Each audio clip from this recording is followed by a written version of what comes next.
Hello and welcome to another episode of a Wicked Parley. Tonight we're going to be talking about the things that attract you at theme parks.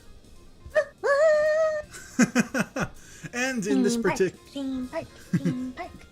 particular discussion, we'll be taking a hard look at Disneyland, as it's a place that we all are familiar with, or at least have heard of. You've seen sounds, seen parks, known of attractions, and if not, then you're going to learn a little bit today. And so many marketing schemes. Oh my god, so many. So freaking many.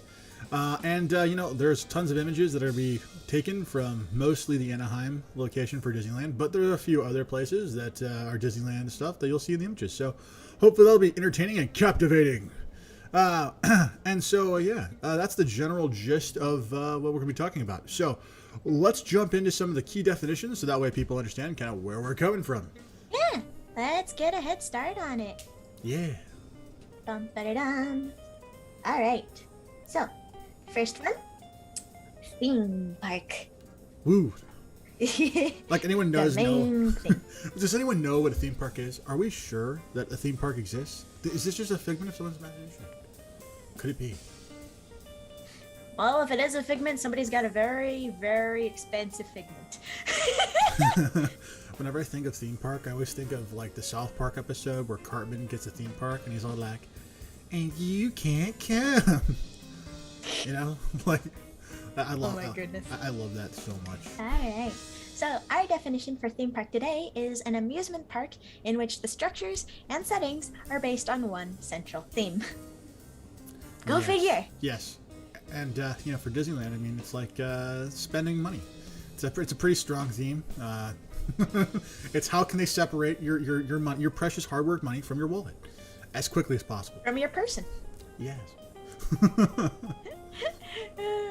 The next one is an attraction.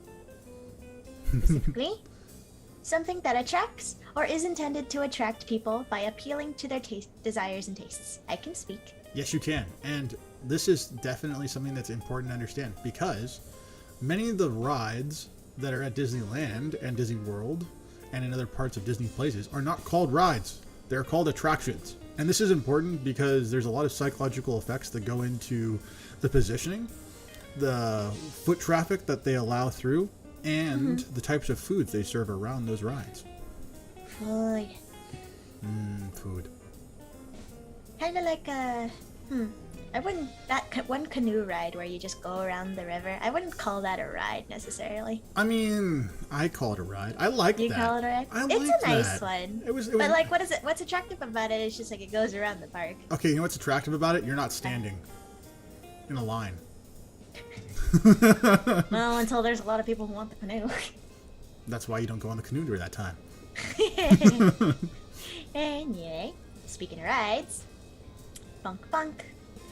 Any of various mechanical devices, as at an amusement park, for riding on. Yes. And, I think this is a key distinction to understand because a ride is only one element of it. And, like, Disney seems to incorporate, even in their lines, extra things that are supposed to be amusing and attractions. For instance, like if you go on the Indiana Jones ride. Yeah, I like the little cave system. Yeah, there's a cave system, and then also as you get through the line, there's some places where you can interact with certain objects to get sounds. Like I killed the guy, like when I pulled the rope. I don't even know if you actually killed him or if you just made him drop the artifacts he was handling.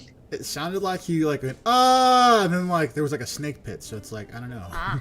I mean, can you survive a snake pit if you fall? Maybe.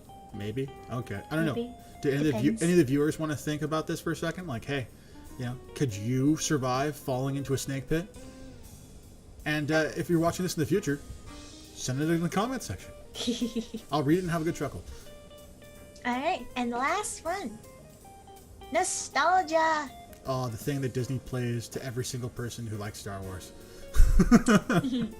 A wistful or excessively sentimental yearning for return to or of some past period or irrecoverable condition. Okay, I mean, I guess the irrecoverable condition is the young childhood that remembers, ooh, shiny lights and lightsabers. Ooh, shiny. That's all you cared for. It was shiny. Yeah, shiny, and then the sounds of boom. Anyway, all right. Yeah. You're good at that. I had a couple friends who always use those. Shocking. But those are going to be our main definitions for today. All right. So we're going to go ahead and take a quick break and see you guys in 2 minutes. Yeah, see you in a bit.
All right, and we're back.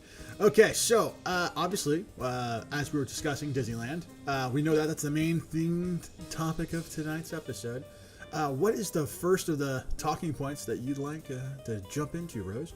Yeah. So, what actually makes us decide to go to entertainment parks like these? Do you want me to try to give a specific example, or are you gonna go all in for just whatever? I mean, I'd be interested to hear your specific example. Yeah. So for Disneyland, what about Disneyland entices people to pretty much go there at any time of the year? Well, I mean, I think for Disneyland specific cases is the fact that it is designed to be for all people, all backgrounds, all age demographics, and it's supposed to be a place that is chill. You know, someone that if you're a family, it's a place you can go. If you're a single guy, it's a place you can go. It offers something for everybody. And I think that that is probably the attraction to places like Disneyland, specifically Disneyland exactly. And I think it has to be a lot to do with the way they market themselves. I think it has to do with the way how much food and the types of food that they serve. And I think it has to do a lot with some of the attractions that are offered. Because I don't know necessarily about everybody, but I would have to imagine that Indiana Jones and Star Wars are definitely something that's going to appeal to a slightly older demographic more often than, let's say, Toontown. Yeah, so I prefer. I like Star Tours. Oh yeah, I love Star Wars. Star Tours. Hi, Kyle. Hi, Kyle. Welcome Thank you for joining. Yeah, welcome to tonight's episode. But yeah, what about during their holidays, especially? When they have specials. Yeah, definitely. I mean, so during Halloween, they decorate certain attractions as special things. So some of those people who are I absolutely must like go see like all the neat things they changed about the park, then that's something that people are drawn to. I know for a fact Halloween and Christmas for sure. They also do special light show like light show / fireworks displays during different times of the year. So I think that some people go for that. And I think there's just a lot of people who are just diehard Disney fans, and so they support Disney any way they can, and going to the theme parks is an easy way to knock two birds, one stone. Get it, relax, and support what you like. As for just entertainment parks in general, though, but kind of back to the core of the question, I think that a lot of people typically go to amusement parks to just kind of, escape the realities of their life. Most people often, they work jobs. They have kids that are screaming and all this other stuff. It's different enough from their normal lifestyle to be considered a break, and then if they bring the kids along, they'll be entertained as long as you have the tickets to do the games, arcades, rides. Or if you go to Disneyland, you just lock them on Tom Sawyer Island, and you come back about 5-6 o'clock. And you see which one survived. I remember that from the canoe ride. Yeah, the canoe ride. It's very educational.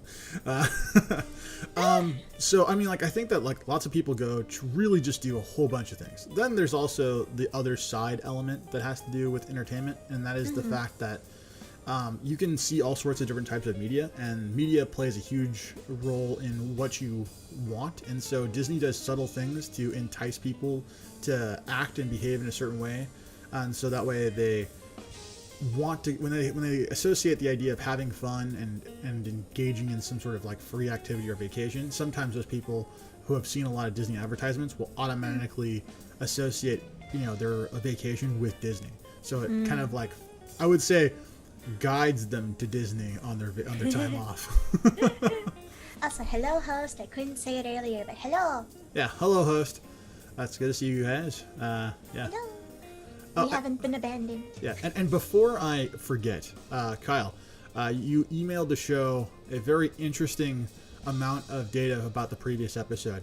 I did review it. I couldn't respond to it in Twitter because it's too much stuff to go over. So, 140 characters allowed. Yeah. So what I will do is at the end of the episode, I'll give you a couple of things of my thoughts on that, if you want, or I'll just talk to you later. Either way, however it works. Alright. And back to the thing. So what's the next talking point? Do you want to take a look at the comments that have been posted by Kyle in the chat? Sure. Let's go ahead and take a look at some of the comments. Yeah, let me take a gander at the time. Okay. So, Kyle believes that marketing and massive amount of drugs sprayed in the air are what keep people coming. I'm going to say this now. You're not wrong. but here's the thing though, it's not what classifies as a drug, right? That's the thing you gotta ask yourself, right? Because they absolutely 100%, if you're going down Main Street in Disneyland in Anaheim, as you go past, they actually pump sugar cookie smell into the air, and so that smell can drive you to start to have certain hunger cravings, which can manipulate and cause you to do certain things, like perhaps buy some things you may not have wanted to buy, or guide you in a certain place in the park. And so it's just if you consider sugar a drug, I would say loosely sugar and caffeine. Caffeine's definitely a drug, but sugar could kind of I think it to some extent it should be considered a drug, just because there's addictive behaviors associated with it, not personalities, but forgive me. I'm working on less energy today. And then they also add, I think it's the monopoly Disney has on all media that keeps people coming, mixed with scarcity and great marketing. I think that probably plays a role, but I don't think they have as much of a monopoly as you might imagine. I think Universal's also pretty freaking huge, especially in the LA area. And I've been to both parks.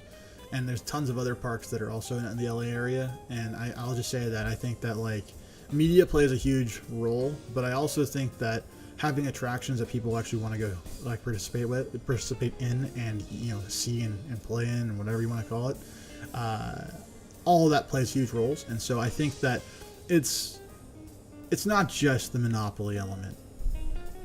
Not to mention, in a few years, Mickey Mouse is going to be free use for everybody. So. All right. right. Yeah, that Marvel Cinematic Universe has really got to pull Lord. its weight then. Next one? Yeah, it's next one. All right. So, for keeping people coming throughout the year, obviously they have holiday seasons. Yeah. Usually that's a lot of crowds. How do they Okay. keep despite the number of people that are already going to be there, how do they keep enticing people to come despite the crowds, despite the lines, the waiting, people everywhere? Well, I mean, Disney has, probably a small army of marketing professionals that are engineering the next best thing that you want to buy from Disney. So, I mean, during the holiday seasons, they have special, toys, plaques, figurines, plushies, bags, pins, that are only offered during certain times of the year and only offered once. So, if you miss that opportunity, you're gone. So, those people who are like, I just absolutely have to have every pin. Limited edition collectors. Yes. Then they kind of get those people. Then there's also the other way in which people are manipulated is the way in which the parks are laid out. Yeah. So the way in which foot traffic is, controlled and accounted for in the park is actually kind of a fun, interesting bit of engineering that there's a program that actually goes over in detail the entire layout of the Disneyland park and Disney World park. That's I believe it's called Modern Marvels. It was on the History Channel. And it completely covered the Disneyland parks. And one of the things that was interesting about that particular program, although I imagine that program came out in the mid 2000s, so there's probably a huge number of you who have never seen this before. But they actually, the number of bricks they lay and the exact dimensions of each of the passageways allows for a specific number of guests to enter from either side of the park as they're coming up Main Street. And that exactly correlates to exactly half of the number of people who are able to be admitted into the park every second. Huh. And so the way in which they flow the park is that they figure that people are going to, as they enter the place, they're going to disperse throughout the different points of the park. And so the park is actually created as a circle-like area that is then gridded off in different vectors. So that way each one of the patrons is going to be divided. And so the idea, at least in theory, is that you can take a large number of people into the park by forcing them into a smaller area and then bottlenecking them and then forcing them to basically go down one of 5 or 6 different choices. You end up dividing up the number of people who are actually going to be in any one location at its endpoint. And by controlling the number of people who actually get into the park, they actually have the ability to control the flow of where people go. Which is the reason why some people have these long lines. You see another line's only like 20 people in it, and you're like, "What the fuck's going on there?" But those people might have been over there. Yeah, but those people might have been in line for 20 minutes though, just waiting. So yeah, there's a whole bunch of different things. Also, the way in which park attractions are operated is also plays into how they do all that. So they've increased the number of seats inside their attractions through a series of renovations that have happened over the last 10 years as a way of accommodating the more foot traffic that they have been getting. Yeah. And they also increased the ticket price to dissuade some people from showing up to try and affect the thing. And I find that to be probably the most obnoxious thing that's on there. Yeah, didn't it triple or something? Oh yeah, it's it's almost let's see here. I know it doubled. I might be misremembering the triple bit. $332 for 2 tickets for 1 day. Yikes. After tax. Yikes. Yeah, that same ticket I believe was about $100 about 4 or 5 years ago. So yeah, no, like a ticket. So it would have been about $200. So it has increased quite a bit. Quite a bit. Yikes. Yikes indeed. All right. So, do you want me to read through any of the comments, or? Yeah, let's take a look at some of the comments. They're kind of funny. So, host adds, when you mentioned Mickey Mouse being free use, he added that Mickey Mouse was actually supposed to be free use already. Disney didn't want to let go.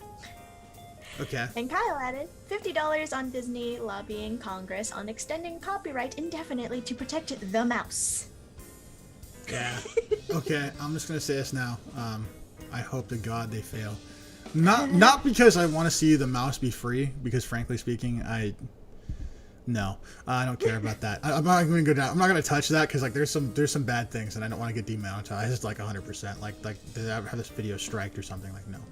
But I will say that if you allow for one person to bend the rules, then you allow it for other people, and there are some other things that really need to never ever be like 100% forever having copyright, and this opens the door for that, so I hope they fail on that grounds. All right. Shall we move on? Yeah, let's move on. All right. So, you mentioned before that people oftentimes come back, not only because of new things, new attractions, new items, limited edition, or even just to support Disney itself. Mm-hmm. You also said that renovations take time. Oh yeah, unfortunately. So, like, within the span of a year, it's going to, with a couple of exceptions, it's going to be the same rides, entertainment items for the most part. Sure, yeah. So, what do you think, what's your opinion about these parks, Disneyland specifically, that makes it so that people would want to visit several times in a year, even if it's the same things? Well, I think that the first and most obvious one is the fact that most people don't get to ride the rides nearly as much as they want to.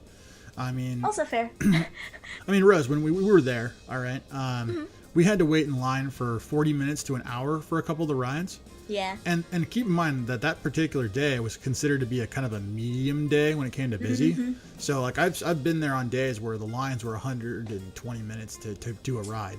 Nothing. So, like, I think the reason why people go is because maybe they want to ride a certain number of times, and they didn't get a chance to do that. So it caused them to keep on coming back. Exactly, yeah. That's exactly what I'm going with. But anyways, Star Tours is amazing. I mean, I just want to put that out there. I love that ride. Also, fuck Splash Mountain. I had a nightmare about it recently. It was not. Anyways. All right, so enough of that. so off on that particular thing. I think there's a lot of other reasons too, though, for why people come back. For instance, I mean, I personally am a huge fan of the Dole Whip ice cream, which I'm sad that I didn't get to get some this time around. But next time, and right there, that is why they come back. Cause like I'm imagining that since the park is so friggin' huge, you obviously can't visit it in a day. You could. Well, your legs would fall walk off. around in a day. No. You could do everything. You could if you were there from the moment it opens to the moment it closes, and you were on a day where it wasn't super busy. It's possible. I've done it once. You've done it once. Now I've gone to Disneyland like 14, 15 times. Okay, like in the course of my whole life, right? And okay, Kyle. I'm sorry. I'm gonna stop right there. That is outrageous, all right? That is outrageous, okay? All right, for those of you who can't see the chat right now, Kyle's got a sister who's got a friend who only talks about Disneyland. They go about 4 times a month, and that's because they can't afford to go more. So Kyle believes that some people are addicted, and Disney uses that. 100%. I agree with that 100%, and that is monstrous. That is monstrous. I would drop in thousands of dollars a month. Okay, anyways, so back to what I was saying. I've gone to Disneyland at least 15 times. And in that entire time, one time did I actually get to do every single thing in the park. So it's low probability. Not impossible, but improbable. Improbable. And I will chalk it up to a combination of a convention had just ended, so there was not a lot of people, and it looked like it was going to rain.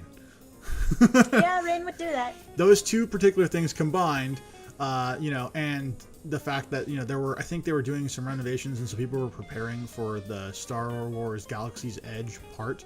So like, yeah. Anyways, that was probably why. So like, I think you have to have a couple of special conditions on top of weather, on top of, just freak luck. So, yeah. But it is doable. I will say it was doable. It took many times. And then you've got people who want to explore every inch of the park. Every inch of the park. Not just walking around and seeing everything, but every there are secret Mickey Mouse like emblems that are numbered. All right? I don't know how many that there are, but I did find one of them while we were there, Rose. Yeah, I remember. You pointed it out. Yeah, it was on the Galaxy's Edge area, and it was like it was shiny. That's the reason why I think it kind of stood out to me, because I'm all like, that's not supposed to be there. That's a Mickey Mouse with a number on it. Yep, the number 1. Yes. So I mean, I think they, that might be a reason why people do it as well, is just to track down every single secret. But yeah, and then there's one other. Gosh darn 100%ers. I know, right? Just gotta get that, get that achievement, the 100%, get that platinum trophy. If only you could sometime. No, wait, never mind. I wouldn't want that. If That's only life had a platinum trophy. No, if life had achievement lists. Oh my god, that does exist. That's called a bucket list. Anyway. All right. Oh my. Okay, so Right. so anyways, oh my god. Nice. Okay, all right, host. That's Nice. oh god. Well, go ahead and read it. Go ahead and read it. Go ahead and read it. Yeah. So host doesn't like Disneyland. Went once, didn't like it. Knott's Berry Farm is better. Fair. They've got a cousin who had a year pass for Disney, who went once a month, maximum.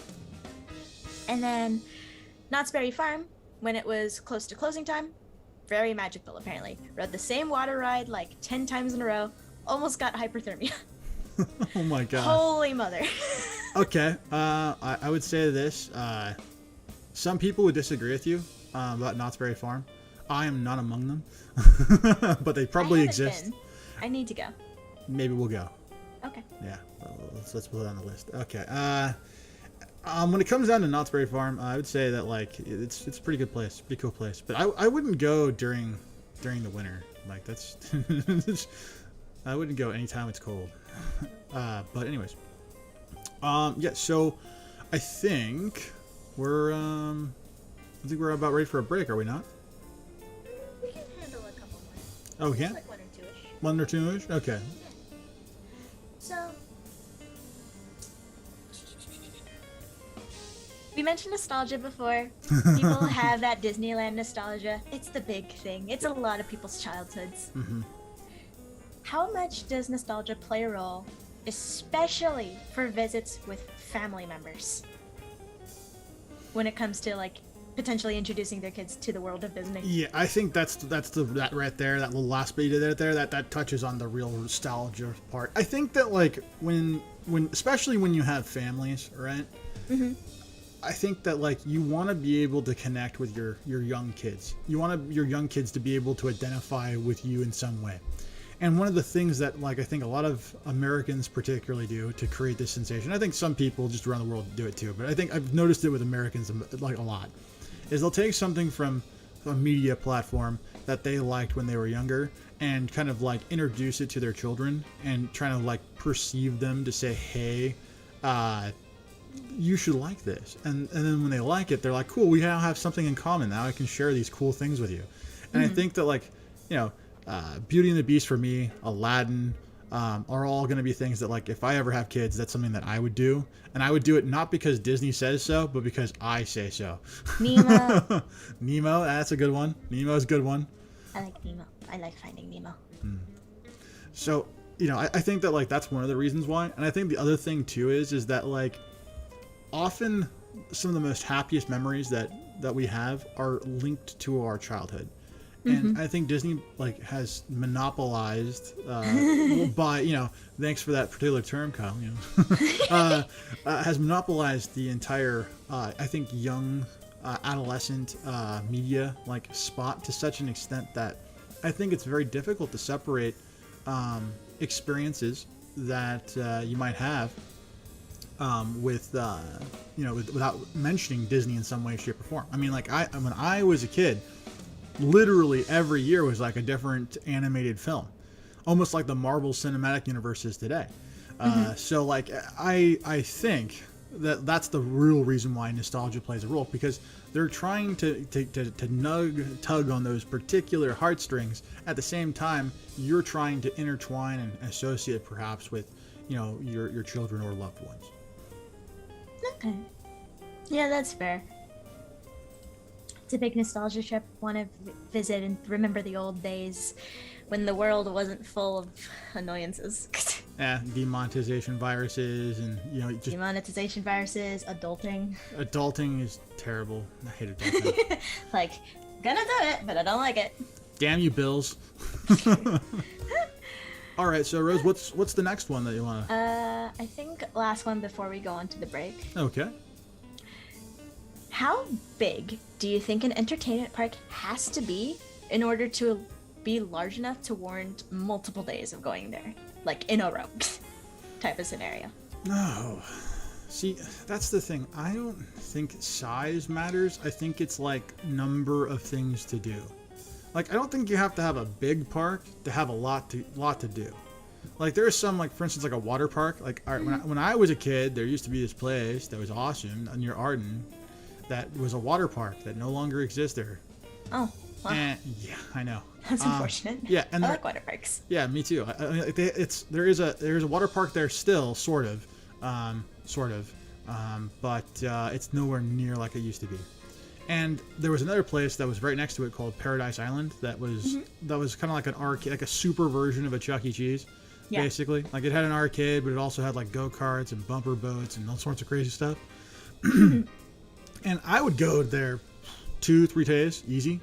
All right, there wasn't a whole lot to do. I mean, we're not talking like there's crazy amount of stuff. So I think that like when you talk about, say, a place like Disneyland, for instance, that has, you know, well over 3 or 4 dozen attractions, you know, and that are major attractions. I'm not talking like the little stuff. I'm talking about actual things to go do. You got Pirates, Indiana Jones, Matterhorn, the Nemo ride, Star Tours, Galaxy's Edge is, you know, Falcon ride, you know, all this stuff. Big Thunder, Splash Mountain. I mean, the list goes on and on and on and on, right? Mm-hmm. I mean, I could easily see someone spending a week there just riding the rides. I really could. I mean, I think that actually does make sense.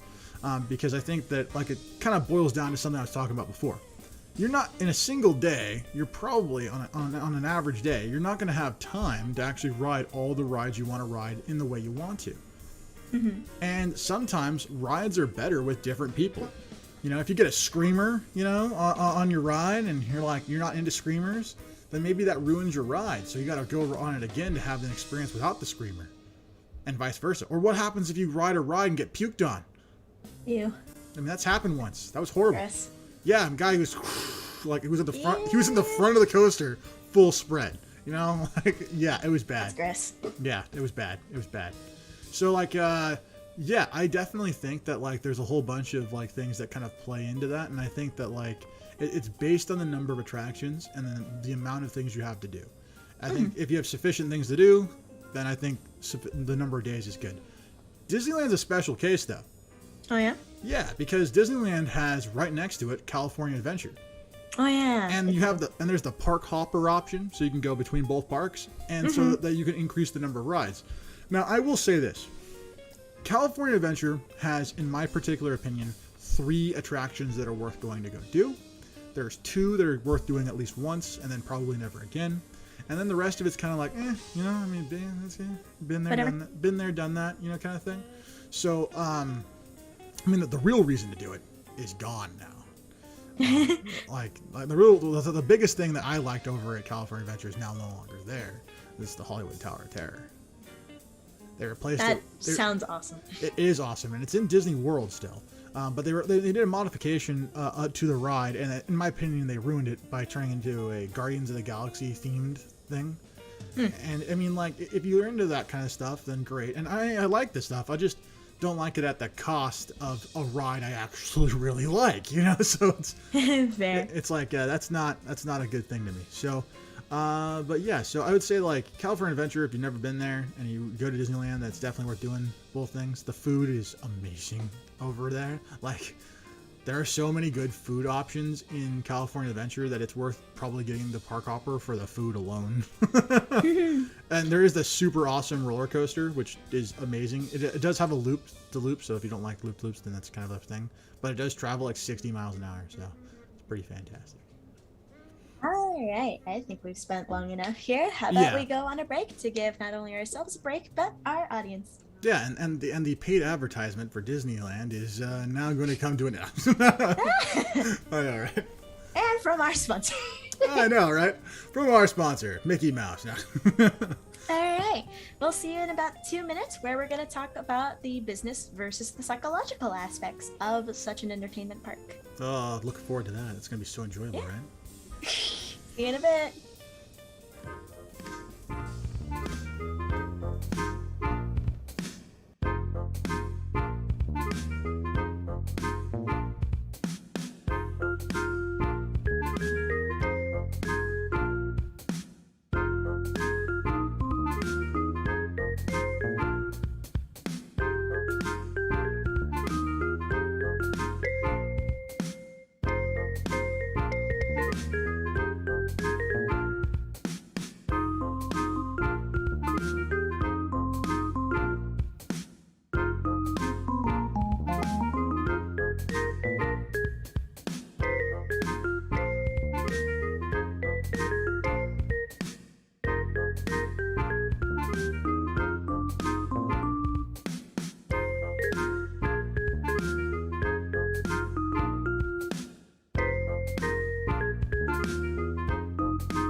And we're back.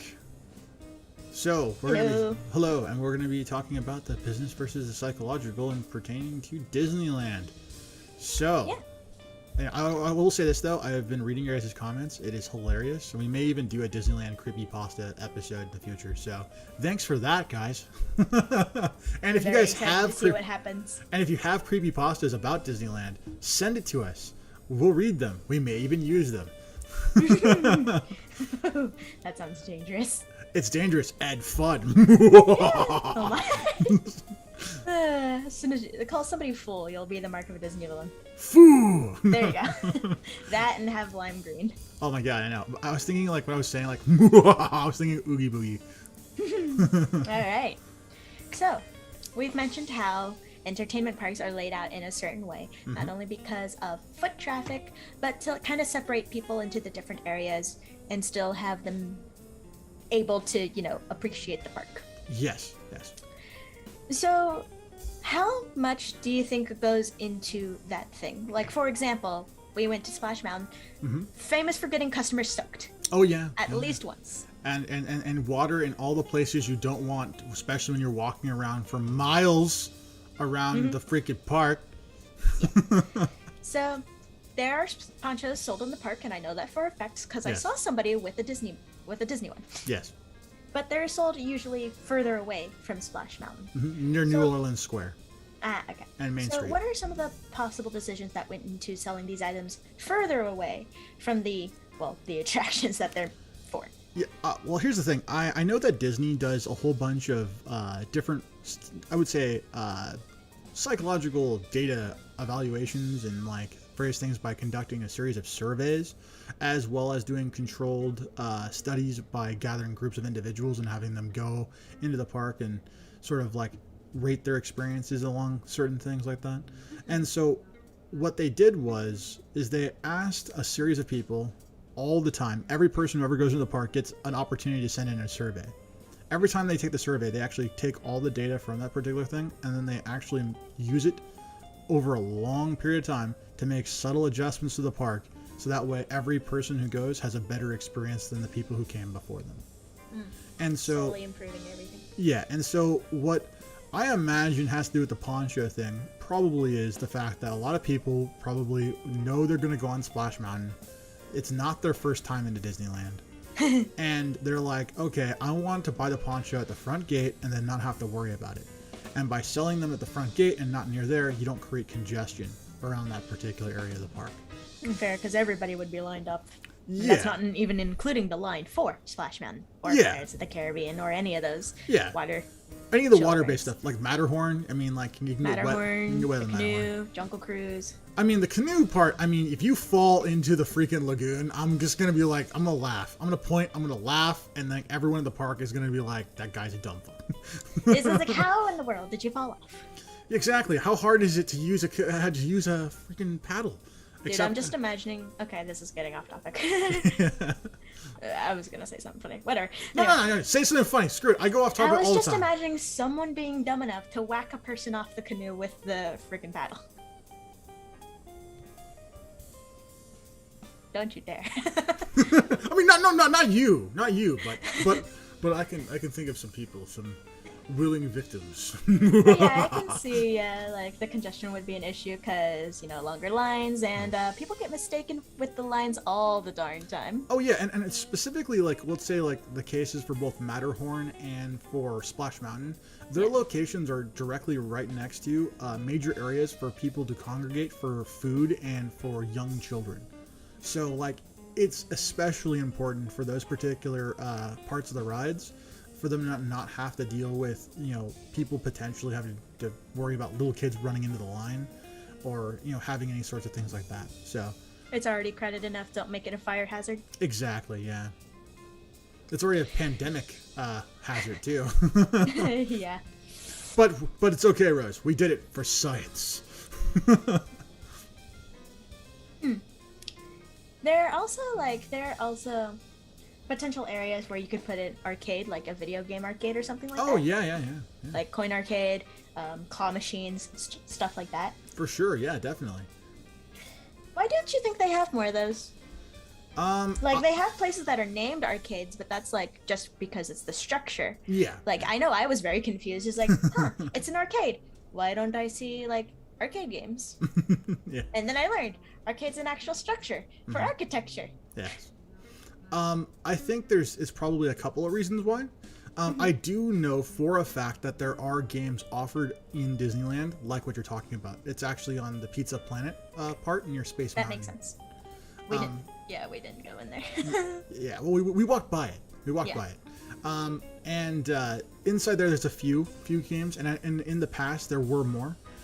But I think it has to do with a combination of the fact that coins are heavy. And if you use a card system, there are ways... Like Dave & Buster's and a couple of arcades. Yeah, it's expensive to have that many people make that many number of cards and then have to have the lines for the transactions. So it's once again a combination of building congestion, as well as also some people will play an arcade and not do any attractions at all, and that person might have to wait or be an obstruction to a crowd. So, I think it's really, when it comes down to it, foot traffic and controlling kind of where people go and how much time a person spends in any one location. Because if you think about the time that we spent there, we didn't stay in one place longer than a few minutes. Unless you count the line. But even the line, we were constantly slowly being nudged around. So, that's the thing I think that they're trying to do. They're constantly trying to make sure that every single person is continuously moving. And they utilize a combination of neat tricks, that engineering and architectural tricks to keep this kind of thing going, and a bunch of winding around pillars. Yeah, and a bunch of psychological tricks to position food and other things that are going to force people to be attracted to go to different spots in the park at different times. So you're not going to have a whole bunch of people in the same spot at the same time. Okay. Makes sense. Yeah, coins are heavy.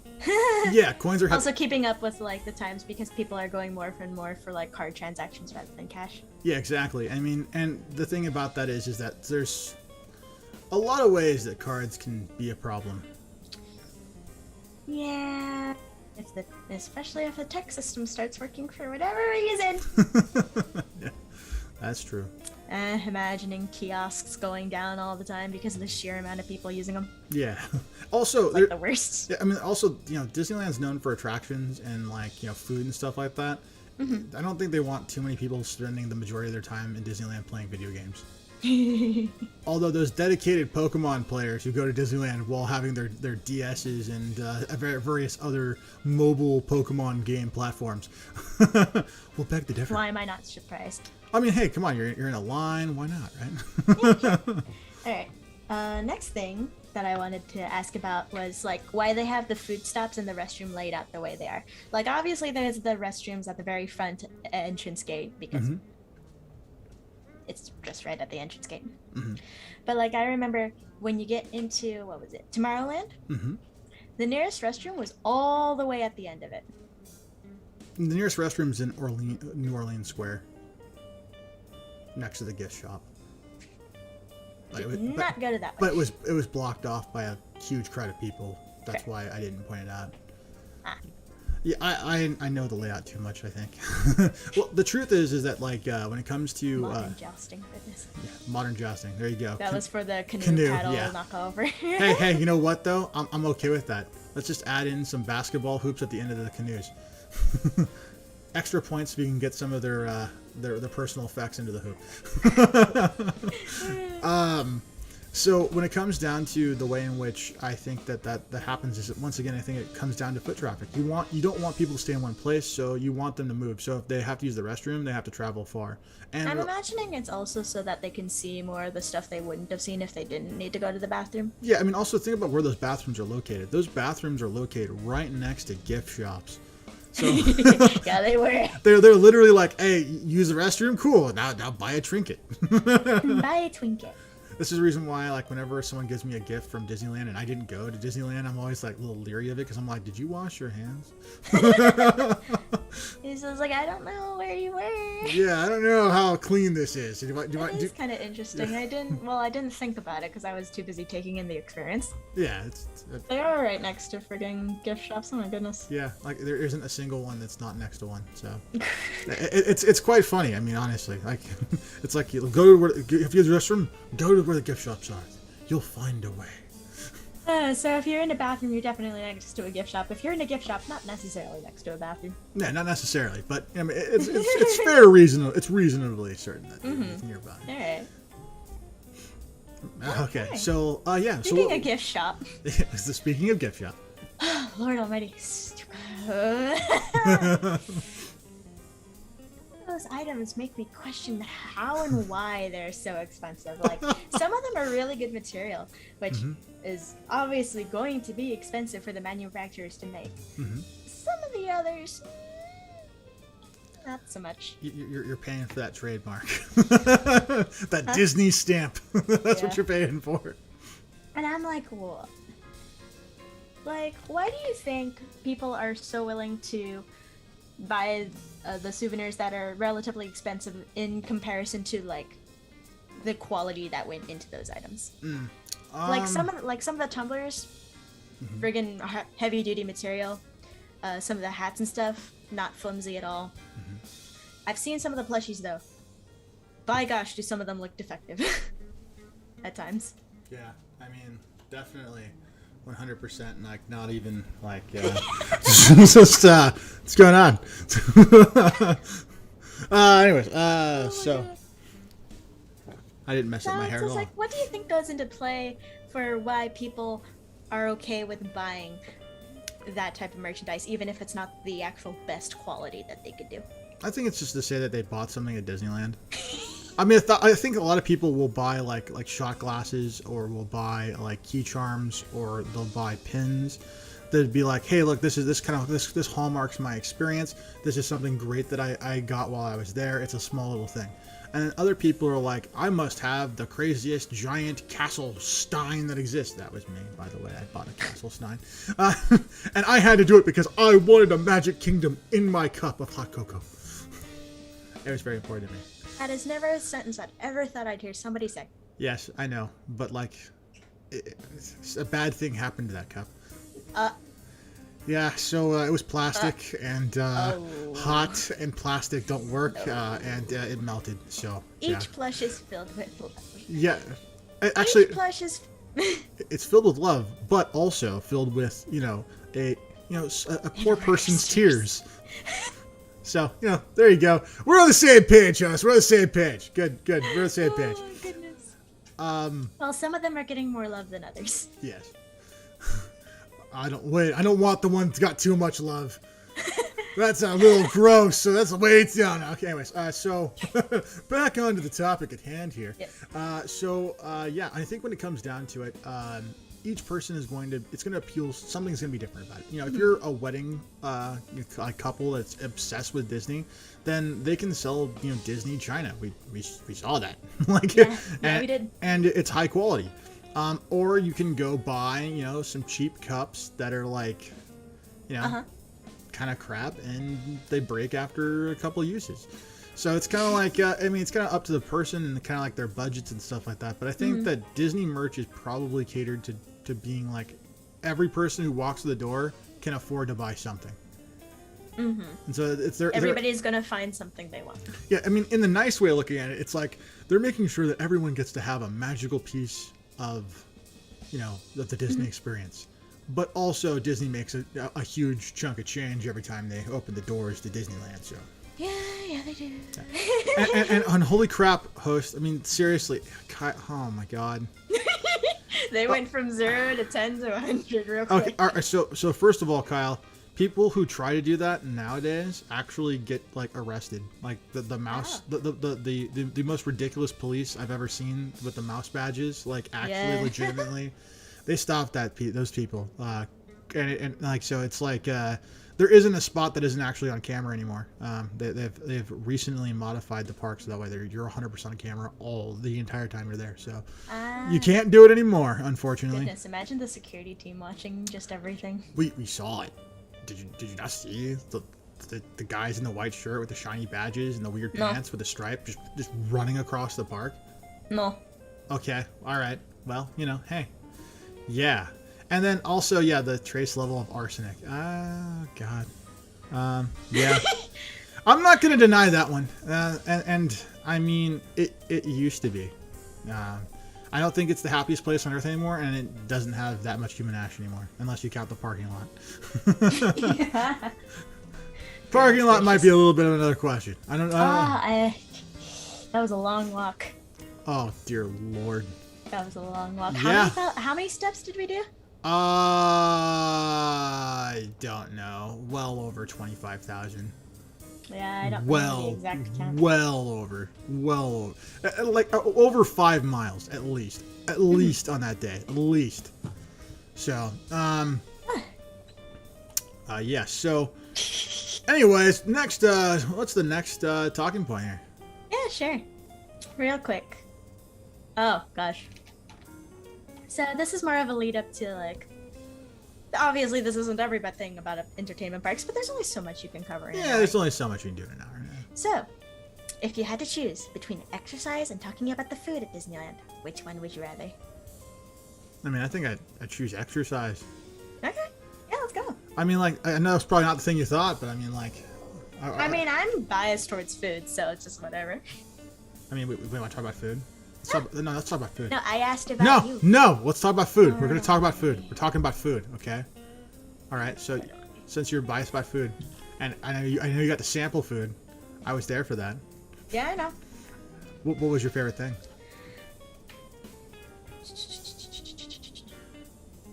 My favorite appetizer was the fries. Okay. What kind of fries? It was the bacon, cheese, fries with green onions that they were selling at Hungry Bear. I also liked the ice cream in the ice cream parlor, despite the fact that I got a root beer float because I was feeling like a root beer float. Hey, that vanilla was good though. The vanilla and the mint. Those are good stuff. As for drinks, all I really had was water and what was it? Tatooine Sunset? Tatooine Sunset, the best drink I've ever had. So it's just so far so good that one's my favorite drink. So it's just They're yummy. I would have preferred less ice though. Yeah, really though. Like that was something that I felt okay. So Like it's probably a marketing thing. It's more than likely a marketing thing. I think it's just more like they're just like trying to be like stingy. They don't want to give like super amounts of it. Like if yeah, they exactly. if they offered that drink in a large option, like if I could absolutely grab it. yeah, if I could bring like a 7-Eleven like big gulp, like just like Can you just fill this up, please? Yeah, how much is it gonna cost to fill this up? $111. Sure, take my money. Yeah. How many calories do you think are in those like food items? Because I'm imagining because you have to walk around so much, you're burning quite a number. Yeah, I mean, according to the watch, that was which is not 100% accurate, but it was around 6,000 calories burned that day. So, I mean, the food is obviously like it's fast food / like American kind of like cuisine stuff for the most part. You got burgers, fries, hot dogs, pizza, things like that. Popcorn. I honestly though, like I don't think, because I mean like the way they get you is through sugar and portions. So I would have to say the burger probably couldn't have been more than 1,000 calories. I don't think the fries were more than 800, and I think that where they got you probably is the beverages. The beverages were very sugar intensive. So I think that like that's where they get you on the calories. And I would have to say that the drink probably was like 600 calories probably. At least, probably more. And I think that like when it comes to ice cream too, the ice cream, like the portion that I got was like it had to have been like equivalent to like 4 servings. Like I mean it was huge. I mean like the scoop was like my fist. All right, like that was like, and I had 2. I was like, I want 2 different flavors of ice cream. I don't know what the hell I'm getting. Oh wait a minute. Oh dear lord. But I but as a champion, I did eat that in like 7 minutes. I don't know if you're a champion for that. Champion. Was your stomach okay with that? No. Like there was a problem. Rum alert. Yeah, it was bad. I'm imagining those are like besides the whole sugar cookie smell at Main Street. Well, there's a whole bunch of tricks they do. They don't just it's not just sugar cookie stuff. They have cotton they have cotton candy smells pumped in in Toontown, and they also do certain fragrances. Excuse me, I can say words. Around different times of the year in New Orleans Square, as well as around the Indiana Jones, to get you to buy certain food options. Huh. Which one's the one in Indiana Jones? If I remember correctly, they have like a mango. Like they have some tropical fruit smells that you get when you come right off the ride. Like when you walk through that cave area and then it opens up to where there's kind of like foliage and then like some like fake wood things as you're going through. That's where they hit it. That's where they hit it. Yeah. So, yeah. That's the whole thing. So. Yeah, I'm gonna say this one thing too. I was super disappointed. They changed Indiana Jones. They changed the ride. It no longer has different options. It's the same ride each time you do it. Unless we got hecka unlucky, which I don't. I don't think so. Look how many times we rode it. Like, no, there's no way. There's no way. We didn't do it. We did it through both paths. Yeah. Oh yeah, that's another thing about the freaking rides. The ones with different options depending on what happens. Oh yeah, that's a different thing. I forgot to mention those. Yeah, well, you know what? Next episode. The next time we talk about this, which we will talk about probably in the near future, within the next 15 to 20 episodes. So, just look forward to that particular thing.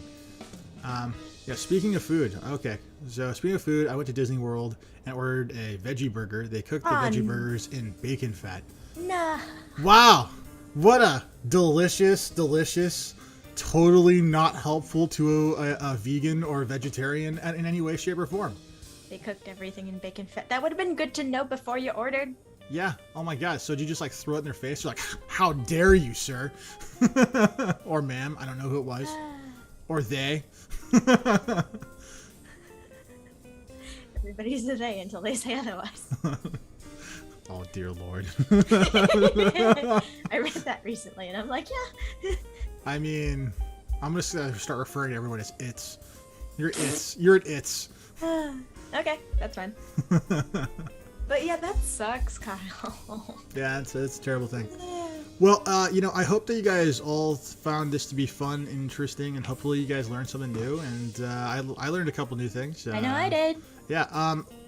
On Saturday we're gonna be having a questionnaire of sorts of episodes. So feel free to email the show any questions you'd like to have us answer. By tomorrow night, please. By tomorrow night, because editing and other things, and just make life not painful. Okay. Because if you send it in late, we won't be adding it. So, anyways, that's been tonight's episode. Have a good night, everybody. We'll see you in the next one. Later.